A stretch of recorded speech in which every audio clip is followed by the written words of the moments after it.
Dipersilakan.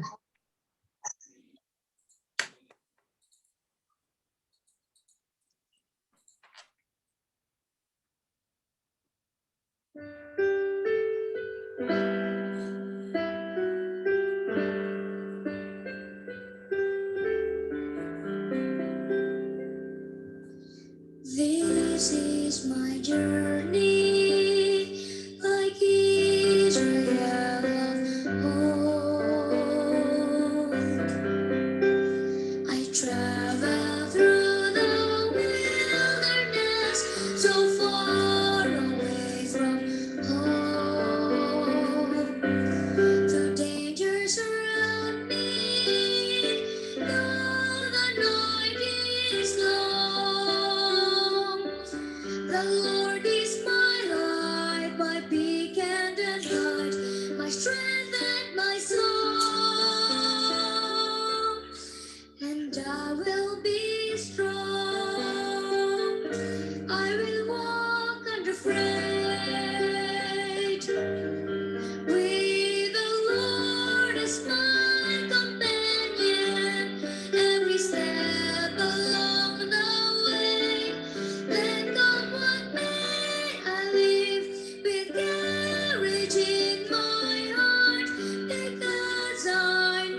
Amin. Terima kasih, Lloyd.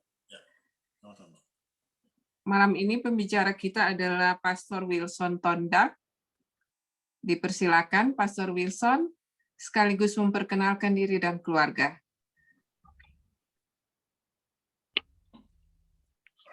Baik, Shalom, selamat malam Bapak Ibu, hamba-hamba Tuhan yang dikasihi oleh Tuhan Yesus.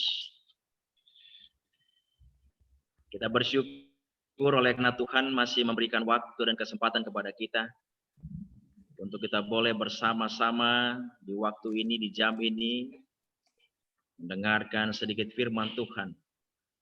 Hanya semata-mata untuk menguatkan iman kita dan mendekatkan hidup kita kepada Tuhan.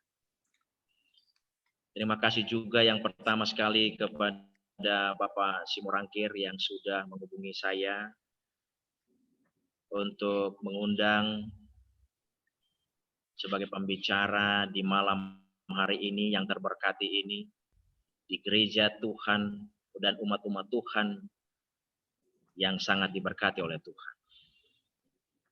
Demikian juga terima kasih kepada Bapak dan Ibu Damang Dodainang, Bapak H. Simanjuntak dan Ibu Simanjuntak Sipahuta yang sudah berdoa kepada Tuhan, mengingatkan bahwa firman ini datang dari Tuhan, bukan dari pribadi saya. Tadi Bapak, Ibu J. Ratu menyampaikan untuk memperkenalkan diri. Baik, Bapak Ibu, seperti yang Bapak Ibu lihat bahwa nama saya adalah Wilson Tondang. Tondang itu masuk suku Batak Simalungun. Karena ada juga yang mengatakan bahwa Tondang ini sepertinya suku Manado. Tetapi saya Tondang suku Batak Simalungun. Istri saya Boru Sinaga. Tuhan mengaruniakan 2 orang anak kepada kami. 1 pasang, 1 laki-laki dan 1 perempuan. Dan untuk lebih mengenal profil ataupun data kami, Bapak Ibu, kita mungkin bisa bergabung berteman di sosial media, khususnya di Facebook. Disitulah mungkin akan lebih banyak data-data ataupun perkenalan lainnya yang bisa kami sampaikan. Demikian juga saya mohon izin kepada para hamba-hamba Tuhan. Saya melihat ada beberapa pendeta di sini.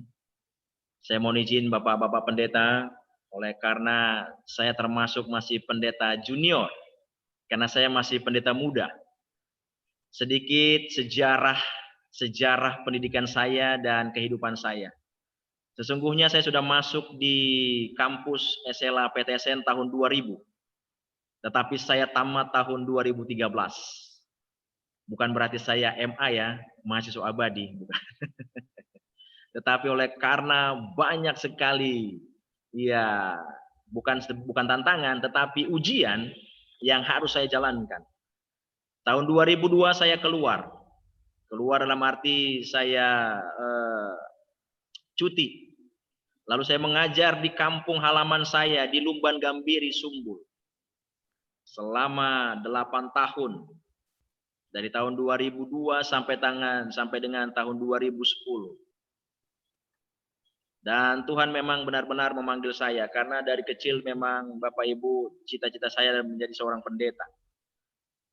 Dan Tuhan panggil pada saat saya membuat proposal dan saya juga pada saat mengajar saya mengambil kuliah jurusan pendidikan. Lalu Tuhan kirimkan donatur kepada saya. Lalu saya bisa selesaikan 2 studi yang saya jalani pada saat itu. Tetapi lewat pergumulan yang sangat luar biasa. Lewat ujian yang sangat luar biasa. Tetapi Tuhan panggil kita untuk menjadi hambanya. Dan terpujilah Tuhan. Ternyata angan-angan saya, cita-cita saya pada waktu kecil mau ke Amerika sekarang sudah tercapai. Walaupun hanya melihat Bapak Ibu, yang Amin. sekarang Amin. berada di Amin. Amerika. Luar biasa.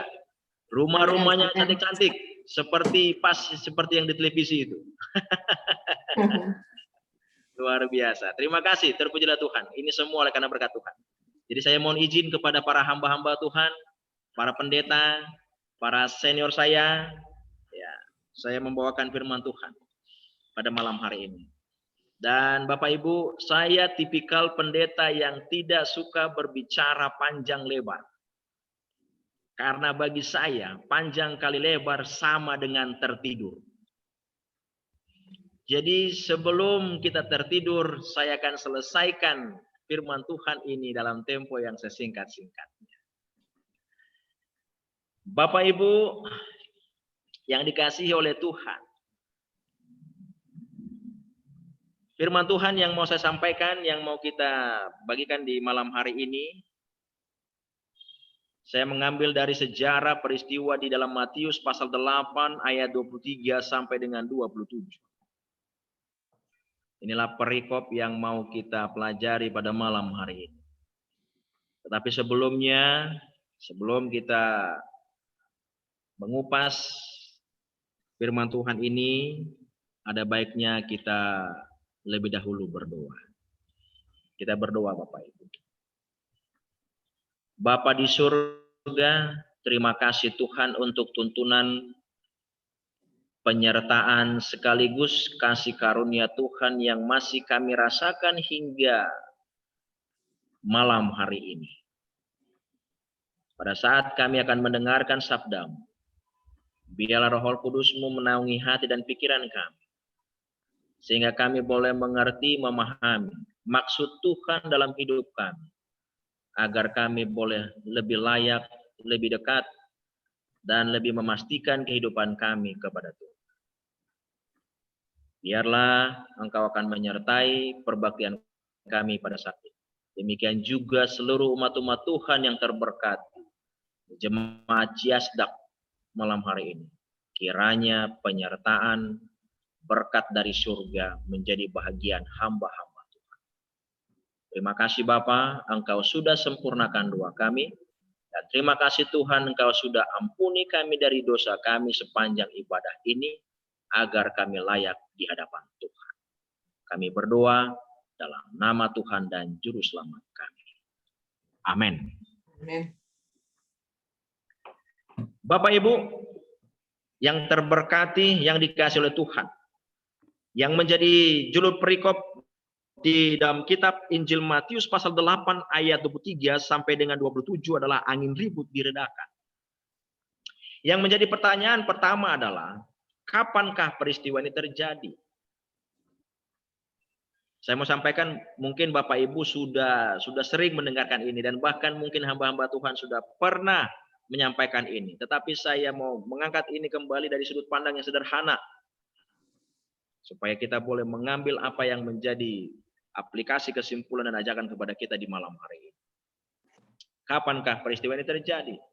Peristiwa ini terjadi setelah Yesus menyembuhkan seorang yang sakit kusta, dan bahkan juga Yesus baru saja menyembuhkan hamba seorang perwira di Kapernaum. Yesus juga menyembuhkan ibu mertua Petrus.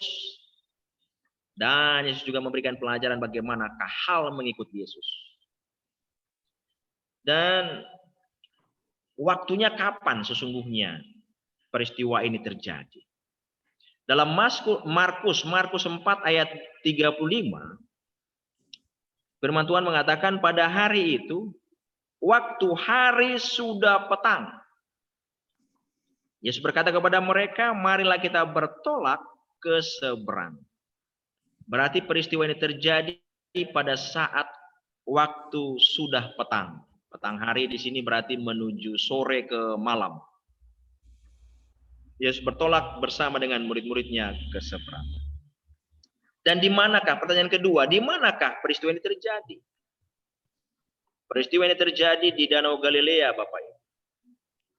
Di mana kedalaman Danau Galilea ini 43 meter. Luasnya 166 km persegi. Dan di sinilah terjadi peristiwa Yesus berjalan di atas air. Dan di sini juga lah Yesus mengajak Simon dan Andreas menjadi muridnya, menjadi pengikutnya. Kemudian, pertanyaan selanjutnya, siapakah yang menjadi pemeran utama, tokoh, fokus yang mau kita lihat di malam hari ini seputar tentang firman dalam Matius 8 ayat 23 sampai dengan 27. Ayat 23. Lalu Yesus naik ke dalam perahu dan murid-muridnya pun mengikutinya. Berarti pemeran utama di cerita ini, sejarah ini adalah Yesus dan murid-muridnya. Berbicara mengenai murid berarti harus ada seorang guru. Dan pada saat itu, Yesuslah yang menjadi guru. Dan murid-muridnya sebagai murid Yesus. Berbicara mengenai guru dan murid berarti ini berbicara mengenai ada satu pelajaran pendidikan yang mau diberikan oleh Yesus sebagai guru kepada murid-muridnya pada saat itu. Pelajaran apakah itu? Ayat 24. Sekonyong-konyong mengamuklah angin ribut di danau itu, sehingga perahu itu ditimbus gelombang. Tetapi Yesus tidur. Inilah situasi yang terjadi, suasana yang terjadi pada saat mereka bertolak ke seberang, memakai sebuah perahu, Yesus dan murid-muridnya di dalam. Dan tanpa diduga, tanpa ada aba-aba, sekonyong-konyong mengamuklah angin ribut di danau itu. Sehingga air danau itu pun berkeriak. Dan katanya di sini sehingga perahu itu ditimbus gelombang, ditimbus.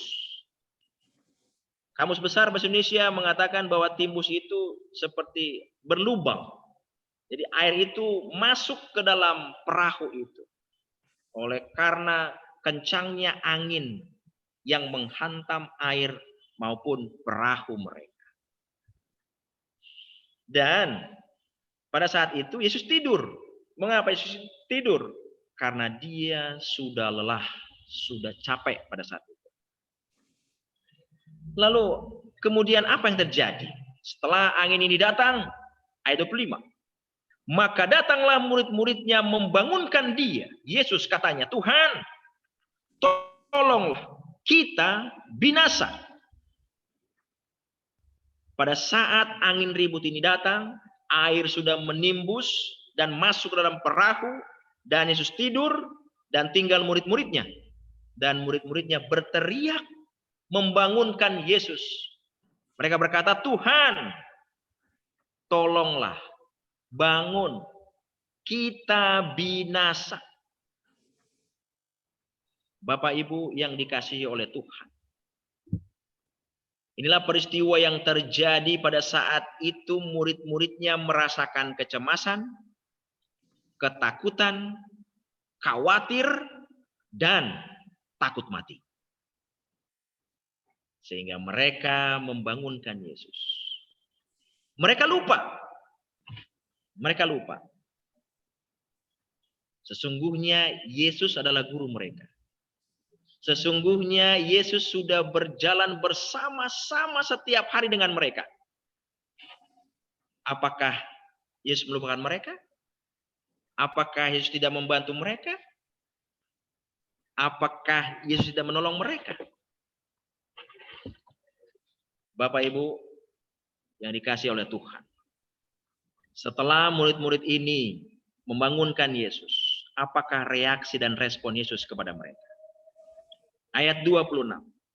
Ia berkata kepada mereka, Yesus berkata kepada mereka, mengapa kamu takut? Kamu yang kurang percaya. Lalu bangunlah Yesus menghardik angin dan danau itu. Maka danau itu menjadi teduh sekali. Inilah reaksi Yesus. Yesus bangun lalu menghardik Mengharik dalam Kamus Besar Bahasa Indonesia mengatakan mengeluarkan kata-kata yang keras. Mungkin ini luapan ataupun reaksi respon Yesus kepada murid-muridnya menandakan Yesus kecewa melihat murid-muridnya. Oleh karena apa? Karena murid-muridnya tidak bergantung sepenuhnya kepada guru mereka, Yesus itu sendiri. Murid-muridnya tidak merasakan keyakinan, kepercayaan kalau pada saat mereka berjalan bersama dengan Yesus, mereka pasti mendapatkan keamanan daripada Yesus. Tetapi yang terjadi di luar dugaan, murid-muridnya merasakan khawatir, cemas, takut, dan bahkan takut mati. Inilah bentuk kekecewaan Yesus. Mengapa kamu takut, kamu yang kurang percaya? Berarti Yesus tahu bahwa murid-muridnya tidak percaya sepenuhnya kepada Yesus, guru mereka sendiri. Sehingga Yesus memberikan penekanan kepada mereka. Mengapa kamu takut? Dan yang paling mengherankan kembali adalah Bapak Ibu di ayat 27. Dan heranlah orang-orang itu katanya. Heranlah orang-orang itu. Siapa orang-orang itu? Ya murid-muridnya, karena hanya mereka di dalam perahu itu. Katanya, orang apakah dia ini? Sehingga angin dan danau pun taat kepadanya. Ini menunjukkan bahwa memang benar, betul. Murid-muridnya belum tahu, belum kenal. Betul siapakah Yesus yang bersama-sama dengan mereka itu. Padahal mereka sudah satu perahu dengan Yesus. Bapak Ibu yang diberkati oleh Tuhan. Hal ini juga yang menjadi ujian bagi kami khususnya. Sebelum kami di tebing, kami melayani di distrik Habinsaran, Parsoburan. Bapak Ibu sudah pernah dengar? 5 tahun kami melayani di sana. Medan juangnya sangat luar biasa. Kiri kanan jurang. Kami harus melewati pegunungan. Memang asli hutan Bapak Ibu. Asli hutan. Dan hanya sepeda motor yang bisa masuk ke dalam.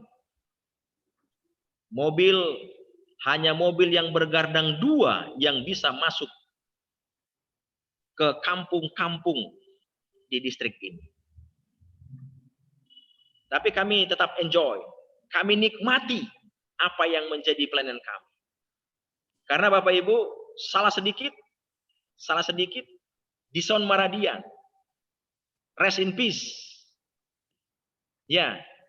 Karena jurang Bapak Ibu. Disinilah baru saya lihat secara asli hewan-hewan yang tidak pernah saya lihat di zoo, di kebun binatang, di taman hewan. Dan ya, Tuhan masih memberkati kami. Tuhan masih memberikan kesempatan kepada kami. Saya berpikir pada saat saya membaca firman ini, oh berarti inilah angin ribut itu dalam kehidupan kami, dalam pelayanan kami. Sebelum saya menjadi seorang pendeta Bapak Ibu, saya sebagai tenaga pendidik. Dan sebagai tenaga pendidik pun saya juga harus berjuang untuk keluarga. Setiap hari Minggu saya harus pergi berjualan untuk bisa menghidupi kehidupan dalam rumah tangga maupun menjalankan pendidikan ini. Lalu saya berpikir, oh berarti inilah angin ribut dalam kehidupan saya. Pada saat Yesus menyampaikan ini kepada murid-muridnya, inilah tantangan kepada muridnya. Yesus katakan, mengapa kamu takut, kamu yang kurang percaya? Bapak Ibu yang diberkati oleh Tuhan. Pandemik ini, situasi COVID ini sudah lewat 1 tahun. Artinya dia sudah berulang tahun. Di tahun ini, di bulan 3 yang lalu. Dari semua aspek kehidupan terasa Bapak Ibu. Seluruh anggota jemaat merasakan situasi ini. Dan inilah angin ribut itu. Pada saat menimbus perahu artinya kita diberikan ujian dari Tuhan. Baik dari segi kesehatan, segi materi, dari segi pendidikan, dan semua aspek kehidupan terasa ditimbus gelombang. Yang menjadi tantangan kepada kita adalah, masihkah kita kurang percaya kepada Tuhan kita? Padahal kita sekarang satu perahu dengan Tuhan. Lalu saya membaca ilustrasi di dalam sebuah buku cerita rakyat. Ada 2 orang anak. Mereka masih kelas 5 SD. Pada saat itu mereka berjalan-jalan berdua. Kita sebut saja namanya si A dan si B. Mereka menuju ke satu tempat, taman bunga. Taman bunga isinya mawar. Pada saat mereka memasuki taman bunga ini, mereka memulai memetik. Si A dan si B memetik mawar ini masing-masing satu. Lalu si A mengatakan demikian. Wah, mawar ini berduri ya. Lalu si B katakan, mawar ini cantik sekali ya. Indah sekali mawar ini. Setelah mereka memetik, mereka memutuskan untuk berjalan kembali, melanjutkan perjalanan mereka. Dan mereka menuju ke satu taman buah anggur. Lalu mereka memasuki taman ini, lalu mereka ambil satu-satu anggur ini, lalu mereka makan, lalu si A mengatakan, banyak kali biji anggur ini. Lalu si B katakan, manis sekali anggur ini. Karena cuaca panas, mereka memutuskan untuk pergi ke satu warung untuk membeli air mineral. Lalu mereka beli, lalu mereka buka, mereka minum. Lalu si A katakan begini, punyaku sudah habis setengah. Lalu si B katakan, punyaku masih sisa setengah. Bapak Ibu yang terberkati oleh Tuhan. Setelah saya membaca ini, lalu saya hubungkan dengan firman Tuhan ini, ternyata hal yang pertama yang harus kita rubah supaya kita lebih percaya kepada Tuhan adalah mindset kita. Mindset kita dalam menghadapi situasi yang berada di sekitar kita dan bahkan di depan kita dan bahkan yang sedang kita hadapi saat ini. Si A menghadapi situasi yang dihadapinya dengan negative thinking. Tetapi si B menghadapi situasi yang dihadapinya dengan positive thinking. Why? Kenapa? Mawar memang berduri. Tetapi si B katakan, walaupun dia berduri tapi indah mawar ini ya. Anggur memang berbiji. Tetapi si B katakan, walaupun berbiji, dia tidak melihat bijinya, dia hanya merasakan manisnya anggur itu walaupun berbiji. Dan pada saat mereka meminum air mineral, kebiasaan, habit yang kita katakan adalah, wah, nggak habis punyaku bah, sudah habis punyaku. Jarang dan bahkan mungkin tidak pernah saya mendengar, mungkin kalau Bapak Ibu mungkin pernah mendengar. Jarang saya dengar kalau bilang, punyaku masih ada bah sisa, nggak ada. Yang selalu yang disampaikan adalah habisnya, nggak ada sisanya. Padahal masih sisa setengah.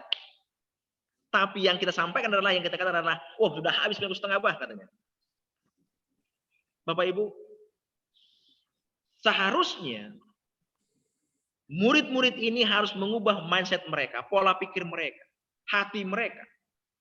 Karena mereka satu perahu dengan Tuhan. Dan bahkan bukan hanya hari itu saja mereka dengan Tuhan. Setiap hari mereka bersama-sama dengan Yesus. Tetapi masih ada juga rasa kurang percaya dalam hidup mereka, diri mereka. Sehingga mereka merasakan kekhawatiran, kecemasan, dan bahkan takut mati. Mindset yang pertama. Yang kedua, Saya senang sekali menonton acara di televisi. Kalau di Indonesia siaran RCTI. Kalau di Amerika nggak ada RCTI Bapak Ibu ya. Ada di Amerika RCTI? Siaran nasional Indonesia? Saya rasa nggak ada lah ya. Nama siaran ini Minta Tolong. Pada saat saya melihat, saya menyimak alur cerita ini.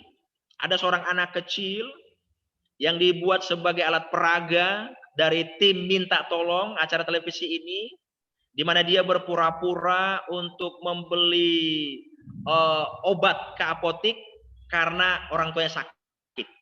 Lalu tim Minta Tolong hanya mau melihat dari semua manusia-manusia, orang-orang yang didatangi oleh anak kecil ini, siapakah yang mau membantunya. Dan pada saat ada orang yang mau membantu, tim Minta Tolong akan memberikan berkat uang kepada orang itu. Mulai pagi, anak kecil ini sudah mulai berjalan. Tidak ada satu orang pun yang mau menolongnya. Hingga tiba sore hari. Tibalah dia ke seorang ibu yang bernama Ibu Rubina. Lalu dia ceritakan, anak kecil ini menceritakan apa keluhannya, kesahnya. Dan Ibu Rubina ini merespon apa yang menjadi keluhan dan permintaan daripada anak kecil ini. Karena Ibu Rubina tidak tahu bahwa ini adalah settingan sesungguhnya. Tetapi dia datang dari hatinya untuk menolong anak kecil ini. Lalu mereka pergi ke apotik, lalu diberikan obat, lalu anak kecil ini pun pergi. Perginya langsung berhadapan dengan tim Minta Tolong. Dan tim Minta Tolong langsung beranjak menemui, menjumpai Ibu Rubina.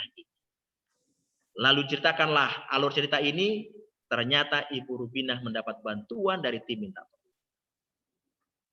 Satu statement, satu kata, kalimat-kalimat yang disampaikan oleh Ibu Rubina ini kepada tim Minta Tolong. Setelah ditanya oleh tim Minta Tolong, kepribadiannya, kehidupannya, dia katakan, saya sudah ditinggal oleh suami saya sudah lama sekali, sejak anak saya dilahirkan. Anaknya 3, semua laki-laki. Dan pekerjaannya tidak menentu, serabutan bahasa Indonesianya. Tetapi dia harus berjuang untuk menghidupi anak-anaknya. Karena pekerjaannya hanya sebagai penjual kelapa parut di pajak, di pasar, di market bahasa Amerikanya. Lalu dia katakan demikian kepada tim Minta Tolong. Kenapa ibu mau menolong? Lalu dia bilang begini, Bapak Ibu. Saya merasakan berkat, saya merasakan syukur kepada Tuhan. Karena saya masih diberikan kesempatan untuk menolong orang lain. Walaupun kehidupan saya susah. Setelah saya melihat dan mendengar kata-kata ucapan Ibu Rubina ini. Saya mengutip satu kata dari dia. Dia bersyukur, Bapak Ibu. Bersyukur. Apapun ujian yang dihadapinya, kehidupan yang dialaminya, dia tetap bersyukur. 2 poin sudah kita dapatkan di malam hari ini. Yang pertama, mari kita ubah cara pola pikir kita kepada Tuhan. Yakinkan walaupun situasi ini tidak menentu dan kita tidak tahu kapan akhirnya. Tetapi kita tetap percaya kepada Tuhan. Karena kita sama Tuhan. Lalu kita bersyukur kepada Tuhan. Inilah poin yang kedua. Poin yang ketiga, aplikasi ajakan kepada kita Bapak Ibu. Bapak Ibu lihat, ini adalah botol aqua. Botol aqua. Saya tidak sempat memberikan ilustrasinya, tapi saya sampaikan. Aqua ini kita ibaratkan ada 3 botol aqua. Lalu botol aqua yang pertama saya isi dengan air mineral. Aqua yang kedua saya isi dengan susu. Aqua yang ketiga, botol aqua yang ketiga saya isi dengan madu. Bapak Ibu, pada saat saya bertanya, bila mana kita jual ketiga botol aqua ini, yang manakah yang paling mahal? Madu. Yang pasti jawabannya yang isinya madu. Yang isinya madu. Mengapa? Karena dia memang dihasilkan dari salah satu hewan yang luar biasa. Dan khasiatnya luar biasa. Dan juga di dalam Alkitab juga ada dia dituliskan. Lalu apa yang menjadi pelajarannya? Bapak Ibu, mereka sama-sama satu wadah, botol aqua semua. Tetapi yang membedakan mereka adalah isinya. Yang membedakan botol aqua ini adalah isinya. Sama-sama satu wadah, tetapi isi yang berbeda. Dan dari isi itulah ketahuan dan kelihatan manakah yang lebih mahal. Demikian juga kepada kita Bapak Ibu. Saat ini, waktu ini, di jam ini, detik ini kita satu perahu dengan Tuhan. Satu wadah. Tetapi mungkin yang membedakan kita adalah isinya. Apakah isi itu? Kepercayaan kita dan bahkan iman kita kepada Tuhan. Inilah yang membedakan. Untuk itu, ajarkan kepada kita, aplikasi kepada kita, kesimpulan kepada kita di malam hari ini. Saya baca satu statement Bapak Ibu. Yang pertama, Yesus tidak hanya menunjukkan kuasanya, tetapi ia memberi pengajaran dalam kondisi terburuk sekalipun, kita harus berharap kepadanya. Karena apa? Kita satu perahu dengan Tuhan. Yang kedua, mampu bergantung sepenuhnya kepada Yesus yang telah menjamin keselamatan kita. Mampu bergantung sepenuhnya kepada Yesus yang telah menjamin keselamatan kita. Karena apa? Karena kita satu perahu dengan Yesus. Yang ketiga, berani membawa masalah apapun kepadanya dan kita garis bawahi, mengandalkannya. Mengandalkan Yesus setiap hari dalam perjalanan kehidupan kita. Karena apa? Karena kita satu perahu dengan Yesus. Ayat penutup di malam hari ini. Mazmur 107 ayat 29 dan 30. Dibuatnyalah badai itu diam, sehingga gelombang-gelombangnya tenang. Mereka bersukacita, sebab semuanya reda. Dan dituntunnya mereka ke pelabuhan kesukaan mereka. Inilah yang menjadi pengharapan kita Bapak Ibu yang diberkati oleh Tuhan. Pada saat kita menggantungkan, mengandalkan iman kita kepada Tuhan karena kita satu perahu dengan Tuhan, kita akan dibawa ke pelabuhan kesukaan mereka, yaitu kerajaan surga. Biarlah sabda Tuhan di malam hari ini, yang sedikit ini, yang sederhana ini semua oleh karena berkat Tuhan. Semoga lewat doa yang sudah disampaikan oleh Bapak Simanjuntak dan Ibu Simanjuntak tadi, bahwa memang ini benar-benar berasal dari itu. Mohon maaf Bapak Ibu bila mana ada kata-kata yang kurang berkenan. Pada seluruh hamba-hamba Tuhan, para pendeta, ini hanya firman Tuhan yang mau saya sampaikan. Hanya sebatas untuk menguatkan iman kita. Karena kita satu perahu dengan Tuhan. So, don't worry, be happy, kata orang Indonesia katakan. Tetap semangat. Walaupun situasi apapun yang terjadi. Tetap menjadi saluran berkat kepada sesama. Merubah mindset kita. Karena inilah yang bisa mendekatkan hidup kita kepada Tuhan. Inilah doa dan pengharapan kita. Semoga Tuhan memberkati kita. Dan terima kasih banyak kepada seluruh umat-umat Tuhan yang kekasih di Jemaat Ciasdam yang sudah memberikan kesempatan dan waktu bagi saya. Semoga ini menjadi kerinduan dan pengharapan kita. Semua kita bisa masuk surga. Amin. Amin. Amin. Amin. Amin. Amin. Terima kasih Pendeta. Terima kasih Pendeta Wilson mengajak kita untuk mengandalkan Yesus karena kita satu perahu dengan Yesus. Terima kasih, sangat menguatkan. Tuhan berkati. Kita akan mendengarkan lagu penutup. Dipersilakan Bang Simpson, Pangaribuan. Terima kasih Pendeta renungannya. Suara saya kedengaran? Kedengaran. Kurang keras kah? Bagaimana? Cukup. Boleh. Oke.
Amin.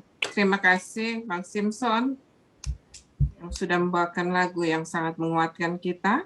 Doa penutup dipersilakan Pendeta Wilson. Mari kita berdoa. Maha besar Allah Bapa kami yang bersemayam di surga. Kami bersyukur, berterima kasih Tuhan. Di jam yang baik ini kami boleh selesaikan ibadah kami, pertemuan kami dan kebersamaan kami dengan seluruh umat-umat Tuhan dan hamba-hamba Tuhan di Jemaat Ciasdak Amerika saat ini.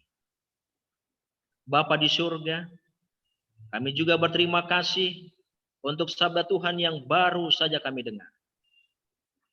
Kiranya firman ini menjadi penguat, menjadi motivasi di dalam hidup kami, agar kami boleh lebih mendekatkan diri kami kepada Tuhan di akhir zaman ini.